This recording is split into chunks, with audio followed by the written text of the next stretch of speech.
Bharat America के बीच हुई बेका डील से पड़ोसी देश चीन और पाकिस्तान की नींद उड़ गई है, क्योंकि इस समझौते के बाद भारतीय मिसाइल की मारक क्षमता में और इजाफा हो जाएगा, बल्कि वो सटीक बहुत ज्यादा हो जाएंगी। सटीक जियो स्पेशल डेटा मिलने के बाद भारत दुश्मनों के ठिकानों का पता और ज्यादा तरीके से लगा सकेगा।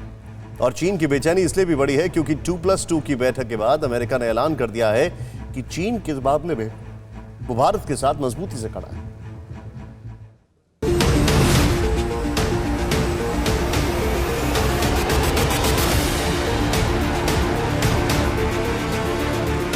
भारत में 2+2 की वार्ता मानो चीन की छाती पर हो रही थी। इस मीटिंग में भारत और अमेरिका के बीच जैसे जैसे सहयोग पर सहमति बन रही थी, चीन का चेहरा स्याह पड़ता जा रहा था।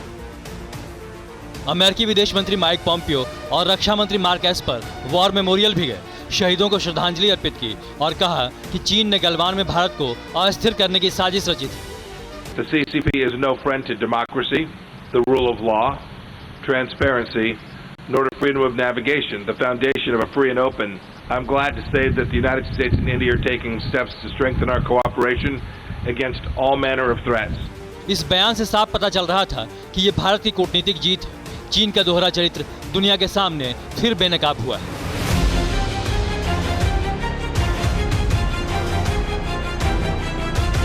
ये तस्वीर पीएम मोदी की विश्व विजयी कूटनीति का कमाल है। अमेरिका के विदेश और रक्षा मंत्री ने पीएम मोदी से मुलाकात की और कई मुद्दों पर चर्चा भी की।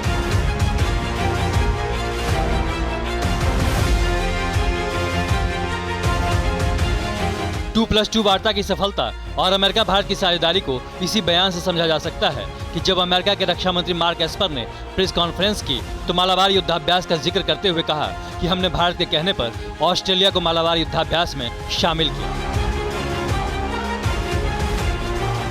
India's recent decision to include Australia in the upcoming Malabar naval exercise alongside American, Indian, and Japanese forces reflects an acknowledgement of the importance of working multilaterally together to address global challenges. +2 meeting में इस बात पर भी चर्चा हुई कि भारत और America दोनों ही देशों ने चाइनीज वायरस कोरोना से भी काफी परेशानी उठाई।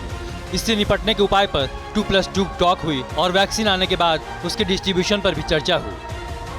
We discussed our experiences in responding to the COVID-19 challenge at some length.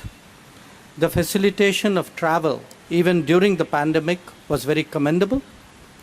Today, our collaboration concentrates more on the domains of vaccine and testing that are so central to the return of normalcy. इस वार्ता के बाद ये तो साफ हो गया कि ड्रैगन को निपटाने के लिए भारत और अमेरिका दोनों कंधे से कंधा मिलाकर चल रहे हैं। अगर जिनपिंग ने विस्तारवादी सोच नहीं बदली तो बीजिंग को इसका बुरा अंजाम भुगतना होगा।